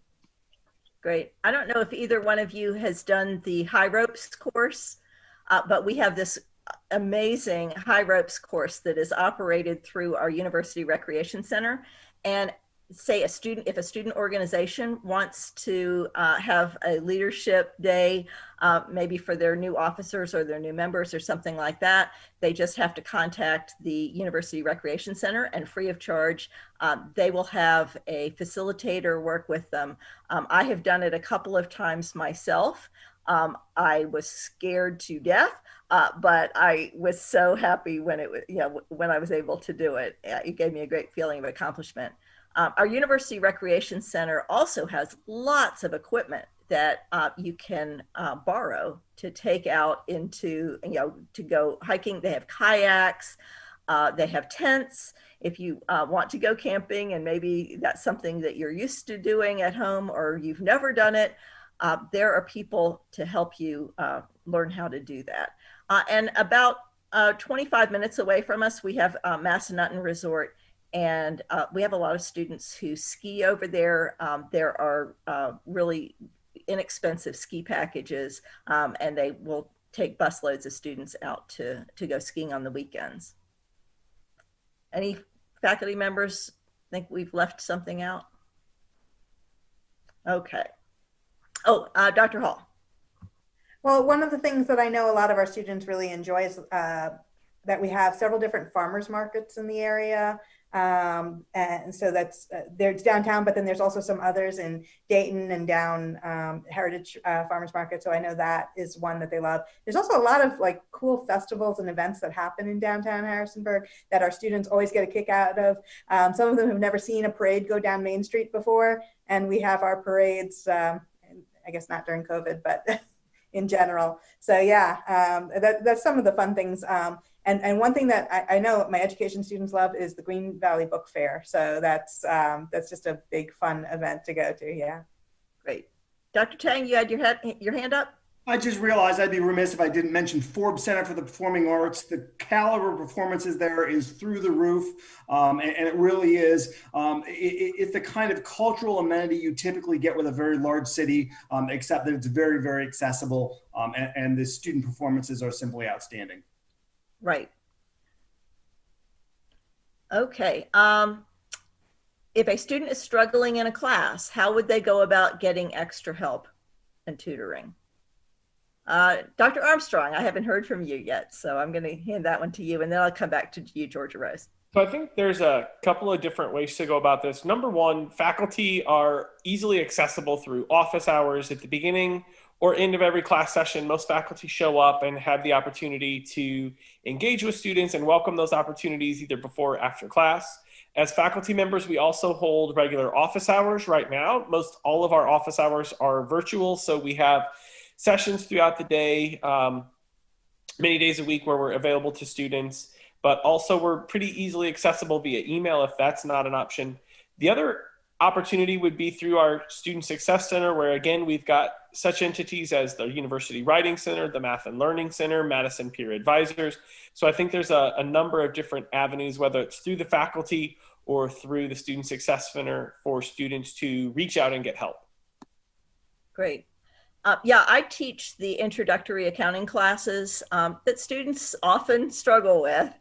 And I remember one night, I tend not to sleep very well at night. So I get up in the middle of the night and I'll come downstairs and, turn on my computer. And I had a student who, of course, not thinking that I was going to respond, sent me a question about a homework problem that they were doing. And it was at about 2 a.m. And I replied right back to them. And I know that they practically fell out of their chair. And they're like, wait a minute, what are you doing? Now that was a little unusual, but what was not unusual was I would be answering student questions, at maybe 10 or 11 o'clock at night. And then when my daughter went off to college, that was not her experience at all. And she said, wait a minute, but you answered questions all the time. And I said, well, because I'm at JMU. While I've been on this presentation, today's the deadline to apply for my study abroad program. And a student who was applying was just freaking out, because they had put down the wrong faculty member for their faculty recommendation and they couldn't fix it in the system. So I knew that all I had to do was forward his concern to the woman who's in charge of that system in our study abroad office. And sure enough, within 2 minutes, she had contacted him, and this is on Sunday afternoon, and was fixing the problem because that's just the kind of person she is. Georgia Rose? I also just wanted to speak on the learning centers in the Student Success Center. They are free for all students to use, and I have used the Science and Math Learning Center quite a bit. I can successfully say that they have really helped me. I had to take calculus for my minor, and I went from getting like a D+ on my first test to getting an A- in the class, and that D+ did not drop. So they really helped me out. Also, some of our bigger classes, specifically in the sciences, will have what's called a PASS session attached to them. So PASS sessions are peer-assisted study sessions. So they are run by a student who has taken the course, gotten a successful grade in the course, and they are review sessions. So they are reviewing material that went over in class, and they have these big test review sessions right before tests. These are completely optional for students, but another great resource if you're struggling in a class. And I'll add that in the College of Business, our atmosphere is very collaborative, and it is very, very common to have students form study groups together because they're helping each other out. The way that students progress in their major into their junior year, they're not competing for a finite number of spaces. So you're not looking at your classmates as your competition. Much like Lauren was talking about the admissions process, you're not looking at the others as competition. So students work very collaboratively and they will help each other out. And sometimes that's the best, but I'm also going to put in a good word for going to your professor's office hours, which are immensely helpful. And our faculty are very available. Okay, what is downtown Harrisonburg like? Do students spend a lot of time downtown? I can take that one, Molly. Okay. I realize I'm not a student, so Georgia, Rose, Jasmine, jump in if there's something that I forget. But I was a student at one point in time, and I can say that Harrisonburg, the downtown area, is way cooler now than when I was actually a student here. So you all are really lucking out.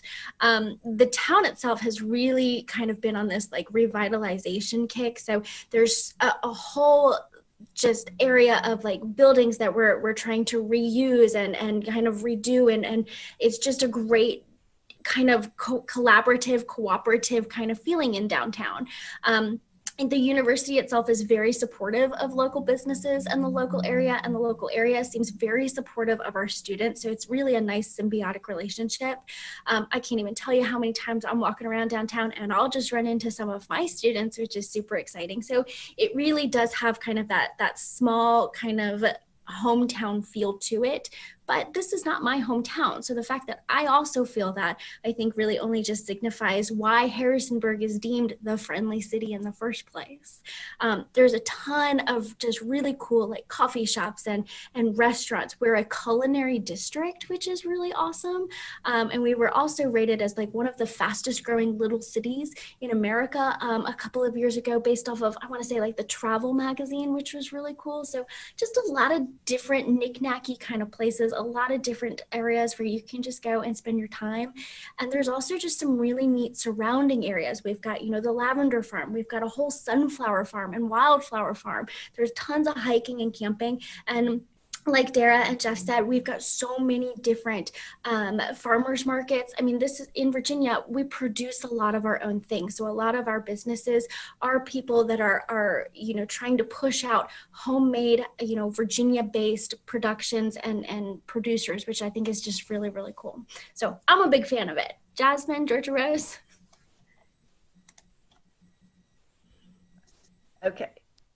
Yeah, I would just say that downtown is so unique and it's unlike anything else that you'll come across. Pretty much everything downtown is boutique. So it's one of a kind, original, lots of really good, interesting restaurants down there. They're all different from one another. And, you know, they all kind of have like their classic meal that you have to try before you can graduate JMU. Like there's something called Sticky Nugs, which is at a local restaurant downtown called Jack Brown's, and students love going there and getting sticky nugs. They're just chicken nuggets dipped in a sauce, but they're really good. But they're really good. Okay. I am looking to pursue a medical path and would love to know what kind of internships, partnerships JMU has for students looking to go into medicine or medical fields. Dr. Armstrong. So a lot of those internships are going to be connected with your academic major, whether it's kinesiology, health sciences, or even psychology. There's going to be some sort of an internship or a practical experience that's going to be associated with that. So you'll have a faculty member that will work with you in getting that. JMU is also really unique. We have an Office of Pre-Professional Health Advising, and this has currently 10 different undergraduate majors that students can opt into. So these include, I'm not going to list them all, but common ones are pre-medicine, pre-physical therapy, pre-occupational therapy, pre-physician assistant, pre-athletic training. And this provides you an opportunity, one, to be connected with a pre-professional health advisor. So you're going to be assigned a advisor specifically for your minor, which is going to be based on your interests. So our pre-medicine advisor was an admission specialist with a medical school. Our pre-physical therapy and pre-athletic training and pre-OT advisor is a physical therapist. So we have a lot of expertise through that office that's going to help you with making sure you get the correct prerequisites, making sure that you get your observation experiences or your patient care experiences completed, as well as making sure that you get help navigating that application process. Each application is so dramatically different and the prerequisites are so different and the types of experiences you need are so different. So that's going to be really crucial. And that's really one of those great unique things about JMU is that we have that office. So whether it's through your academic major or through pre-professional health, you're going to have opportunities to make sure that you have the experiences you get those connections, whether it's through our local hospitals, Centera RMH. A lot of our students are members of our rescue squad, Harrisonburg Rescue Squad, which if you're interested in that, they will help you become an EMT or a paramedic, or there's a lot of other opportunities through retirement communities, elder care facilities, Virginia Mennonite retirement communities. So there's lots of opportunities for you to have experiences within the community. Great, thanks. This question is for Dr. Jones. Can students participate in the Washington semester from any major or just political science? Thank you. Yes, the program is actually open to all majors. It is definitely it's a politics, policy, and international affairs focused program. So certainly the coursework has that orientation. But we have students from across campus participate in the program. We of course have a lot of arts and letters students, media arts and design, communication studies, justice studies. We've had intelligence analysis students participate in the program. I mean, think about Washington semester is like a study abroad, but obviously you're in Washington, D.C. And rather than doing field trips and outings around whatever, wherever you're studying abroad, you're doing a full-time internship. And so, and really that's the focus of the program. But of course, if you've ever visited Washington, D.C., you know that it's a magnificent city, really nice place to live. And I think students are attracted to the program because of the internship opportunity and the opportunity to network and pre-launch their career. I think what they really enjoy about the experience is living in Washington, D.C. You're living downtown, you're working downtown, and it really feels like a early career experience. That's great. Question about on-campus paid work opportunities for students. Who would like to take that one? Dr. Armstrong? There's a variety of different options for students. Many academic departments will have student assistants where you're going to sit at a reception or welcome area and greet students, but also will be able to assist faculty. So again, that's a great way for you to make some connections with faculty outside of your own academic major. University Recreation Center, what we call UREC, is a large employer of students on campus. We have fitness assistants, aquatic assistants as lifeguards. So again, depending on what your area of interest is with University Recreation, that's another large employer on campus. But also the Student Success Center is a major employer of students as well. So I think there's going to be great opportunities there. So I think those are just a couple opportunities that would be great opportunities to get involved for student employment. And there are lots of job opportunities in dining services. And our students in our hospitality management major, most of them hold jobs in our dining services area. Any of the students, Georgia Rose, did you have something to add? Nope, okay. All right.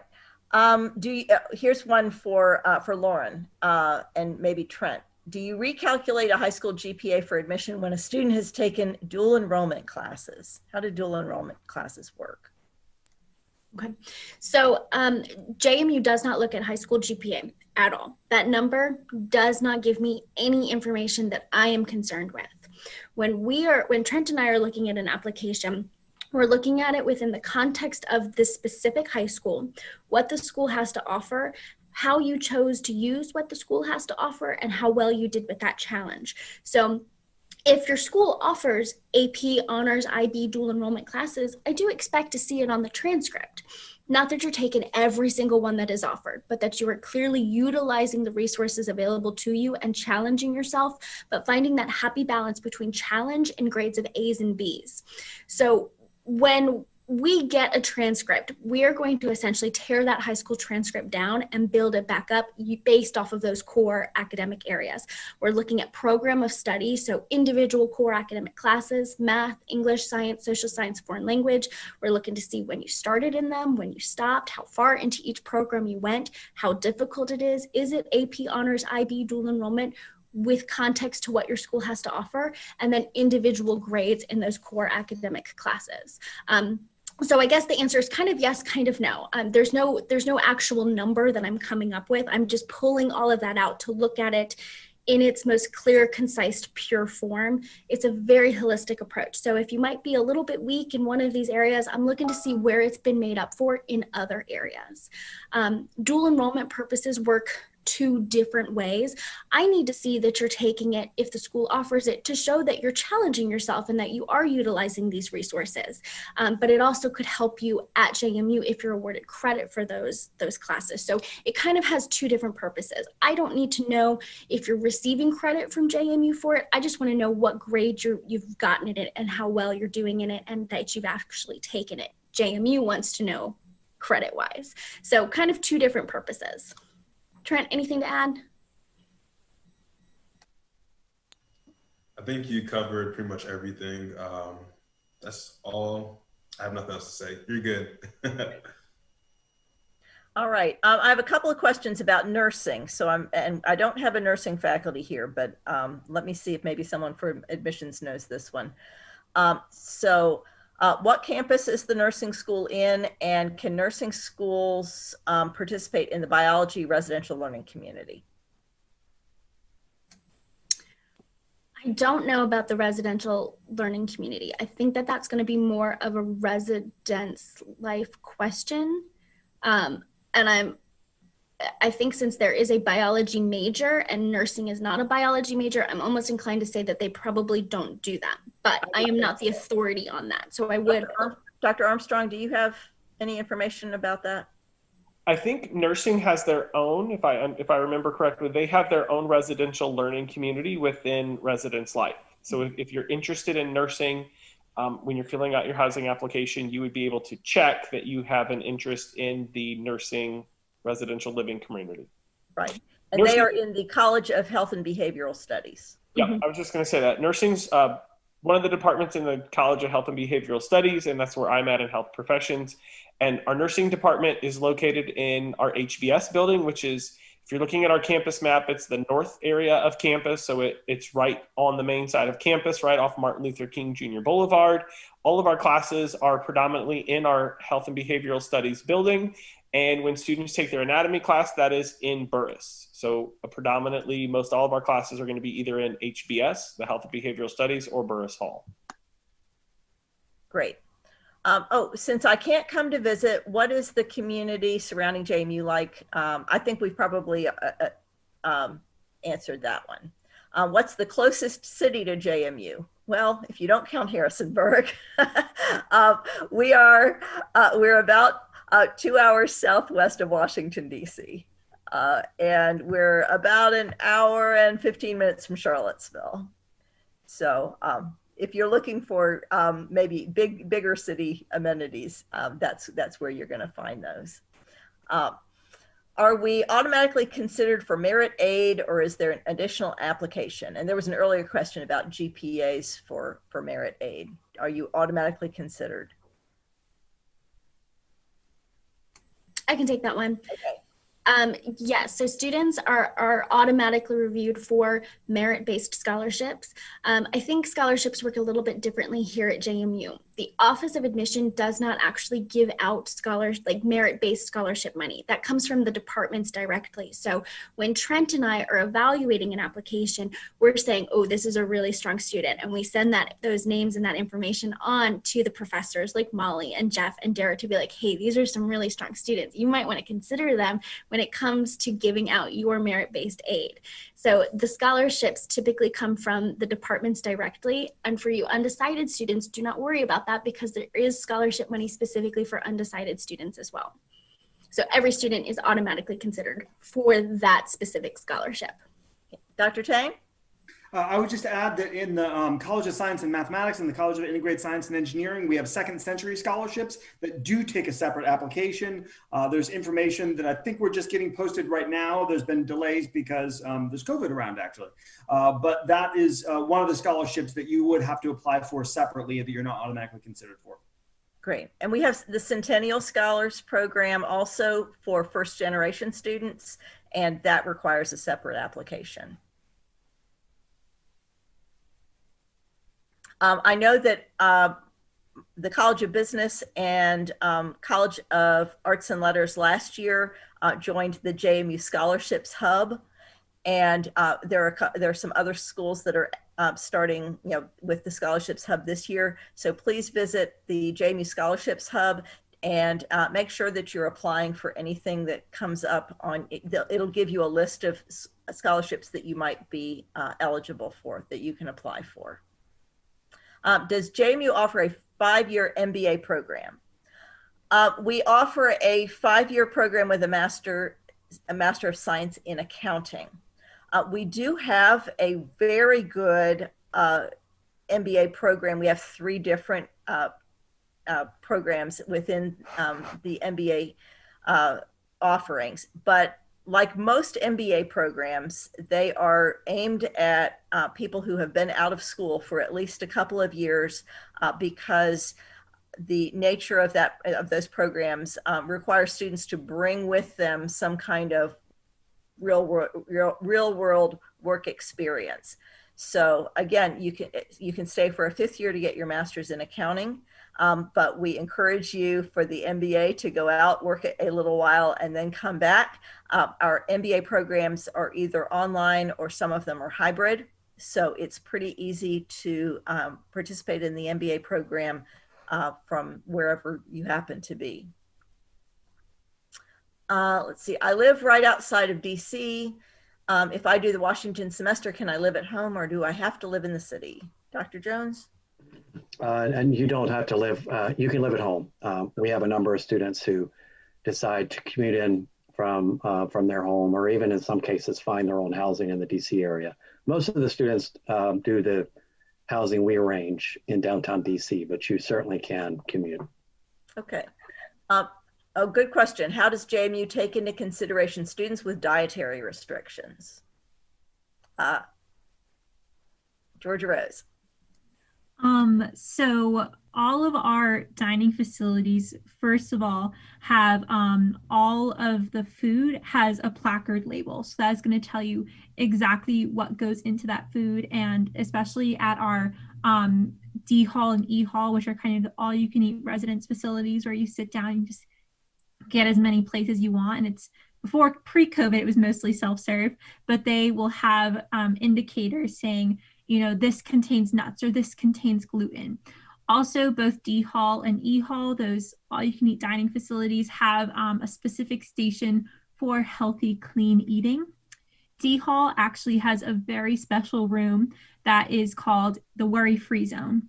And so that is a room that only students who have actually been trained by the dietitian that works for JMU Dining Services have access to. So if you have a gluten allergy or intolerance, a severe nut allergy, any of those allergies, you want to get in touch with that dietitian and they will run it through you. The worry-free zone has a whole bunch of gluten-free snacks or nut-free snacks, alternatives to regular bread.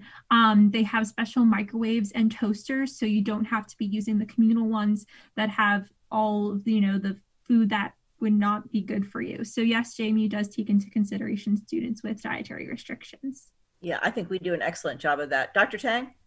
I would just add a couple things. One is the food is absolutely delicious. I eat it at E Hall all the time, and I try and trek over to D Hall when I can. I would also add that as a vegetarian, there's always vegetarian and vegan options at both D Hall and E Hall that are always available, and the sort of selection changes. So I've been going for years and years, and I don't get sick of it. So it's really great food here. Yeah, our chefs are so creative. And yeah, they're really chefs. It's quite the operation that we have here, and we're always in the top 10 for food quality in the nation on the Princeton Review. What size? Oh, this is a great question. I'm surprised it didn't come up before. What size are typical introductory courses? Are there smaller recitation sessions for larger classes? Who leads these sessions? So basically, class size and who's teaching. Faculty members who, or Lauren, do you want to talk about that one? And then I'll go to Dr. Tang. Sure. So university-wide average class size right now is 25, and we have a 16-to-1 student-teacher ratio. So with 20,000 undergraduate students, we really do try to keep things down as pared down as we possibly can. Some of the introductory general education courses can get a little bit larger. Average class size for, I've got notes right over here, average class size for 1 and 200 level courses is 37. And then for level 3 and 400 classes, average class size is 18 students. So it really does drop, the further into your program you get. I was one of 5 students in my senior capstone, so it makes it very difficult to skip class. Everybody knows your name. Everybody knows if you were there or if you weren't there. So you want to be very mindful of that.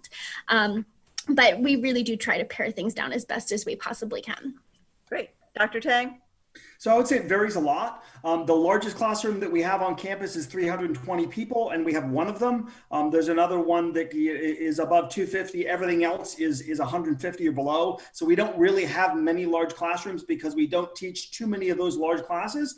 Those are disproportionately first and second year classes that you take. But we have a lot of introductory classes that are 25 and 30 people. So lab classes are almost always limited to around 25 or 30 because that's the size of the lab, whether it's a computer lab or a wet lab or a mechanical lab. So a lot of those introductory courses in the science areas tend to have smaller caps, at least for the lab portion. Sometimes there's breakout sessions and recitation sessions, and TAs can sometimes help with those. We don't have a large cadre of graduate students, and so occasionally they will handle some of those, but we just don't have enough of them to have that be a part of our business model in the way that most research universities would. It also means that they're not teaching classes, though. The people that you're going to get teaching classes, mostly you're going to have full-time instructional faculty, and when you have adjunct faculty, they're going to be very highly qualified adjunct faculty. And I would say for us, those are actually usually the higher level where they're teaching something that's a narrow niche class that's in their area of expertise. So it really does vary a lot. And I will say that last spring, I taught a very large course of 160, which was an interesting kind of a challenge, especially when COVID hit halfway through. This semester, I don't have a formal teaching load, but I'm working with 2 capstone groups, which are 2 students and 2 students. And so that kind of gives you the range of interaction that I have. Great. Dr. Jones, you had your hand up? Yeah, I mostly teach upper level classes, and so that can range from 15 to 30. And of course, we all love classes of that size, but I also feel like the big classes get a bad rap. Every once in a while, I teach U.S. government as a gen ed class in a large lecture hall with 180 students. And I love teaching that class. And I think the students really like the course. Partly it's the way the classroom is set up. It's very intimate and tiered. It doesn't feel like 180 people. But back to one of the themes here is just how much the faculty really love teaching and put so much into it. I think there's a lot to be gained from those intro level classes. I think I can tell you that the faculty put a lot into them. Definitely. And I think it's a little misleading to look at the size of JMU being 20,000 students and assume that the classes are all big too. Like I said, I teach introductory accounting classes. I know people that teach, at all different kinds of universities, teach the same classes that I do, and who are at smaller universities, but they may have 300 students in a section because their school decided somehow that the introductory classes didn't warrant having small sections, whereas the classes that I teach are usually between 35 and 40 students. So teaching introductory accounting to 35 or 40 students is a very different experience than teaching it to 300. Okay, let's see. Have the freshmen this year been able to participate in the events that Georgia Rose mentioned, or have those events or others been going on? Lauren, what can you say about what's been, or I'm sorry, I was responding to a question. Maybe Georgia Rose has her hand up. Yeah, I think Jasmine can also talk about this. So we still had all these opportunities, but they were moved online because of COVID. So first years are still getting an opportunity to interact with other first years and with getting to know the campus, but just in a different mode. Right. And I do work with the residential learning community for the College of Business, and we do meet in person. For a short while, when things had to go on, online, we were meeting virtually, but but we do meet in person for the residential learning community, and it's great. Okay, we're getting toward the end and not too many questions left. I'm planning to apply as an English major, but I'd like to pursue a career in publishing. What types of classes or internships do you offer in that field? Dr. Jones, you're from the College of Arts and Letters, correct? I am. I don't, that's outside of my field, but I do know that in arts and letters, we have a technical writing, writing in rhetoric and technical communication major that I think is exactly designed for people who want to go into professional writing and publishing. But I know that as is typical, they're cross-disciplinary overlap. So you'll find relevant courses there within our English department and our communication studies, and then our media arts and design. So I think you'll just find across those different majors all kinds of opportunities. Right. And once you get to know the faculty in your department, they are wonderful in terms of helping their students connect with alumni that are out working in the field. And like I said earlier, our alumni are always so happy to help out and to give opportunities to our students. Okay. What is the average size of the freshman class? Lauren, about how many students will we have in our incoming class? We typically admit around 4,500 something kind of students. I think last year we had about like 4,592, but it just varies. Typically right around that ballpark. Great. And it looks like I'm down to my last question. I have exactly 1 minute left. Oh, yeah, there's another one. How does sports look like at JMU?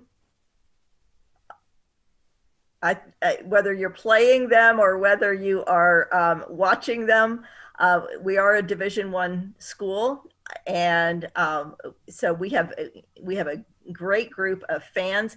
But I also understand that JMU has one of the highest levels of participation in intramural sports in the entire country. So our students are very, very involved in that. Dr. Tang? Yeah, I would just say that there's a very active intramural group. I played intramural hockey for an awfully long time. There's intramural softball and flag football. There's also a lot of club sports, and they have faculty advisors, and I served as the faculty advisor to the tennis club. But it really goes a huge range of different sports activities. And we're fortunate here to have pretty long sports seasons. Even the winters, coming from Northern Michigan, I say the winters here really aren't that bad, and they're pretty short. Yeah. And women's sports, if you're looking at the intercollegiate sports, we have some of the best women's sports teams in the country. Softball, women's volleyball, things like that. And then one question just popped up: is there any way to try out for a sports team if you aren't scouted? And that is yes. You can reach out to the coach. They do take walk-ons. All right, so I'm going to turn things over to Lauren to wrap things up. Sure. We'll keep this short and quick. I just want to thank everybody so much for taking the time out of your Sunday evening to join us. And thank you to our students, staff, and faculty. We could not have done this without you. You all had some excellent questions. I don't know about Trent, but I was really feeling the pressure there for a while to get everything answered, but I think we did it. But I hope that you were able to get the information that you were seeking out of this. The biggest takeaways as a JMU alum, as somebody who clearly is devoted to the university, who has been shaped by this university, I hope that you feel the same way that we do. And even if you don't, you're going to find that experience somewhere. It's just a matter of putting in that time, putting in that research. Everybody is going to want you to succeed. You're going to be admitted to a university. So regardless of where you're looking at, you want to focus on those big contenders: the size of the school, the location, the students that go there. Do you see yourself becoming friends with these students, learning and growing with these students, the academics that are offered, and opportunities available outside of the classroom? All of that goes into making that college experience worth it. So it was a big deciding factor for me when I was an out-of-state student. I'm one of 5 siblings, and 3 out of the 5 of us chose JMU. So I think that really just kind of goes to show you what JMU really means to people. And the fact that most of the people on this panel who work at JMU are also JMU alums, it is just really something that kind of, you know, gets under your skin and you just start bleeding purple and gold. But thank you again for your time. I greatly appreciate it. I was very worried that nobody was going to show up, and you guys really did. But I hope you have a great rest of your weekend. Bye, everyone.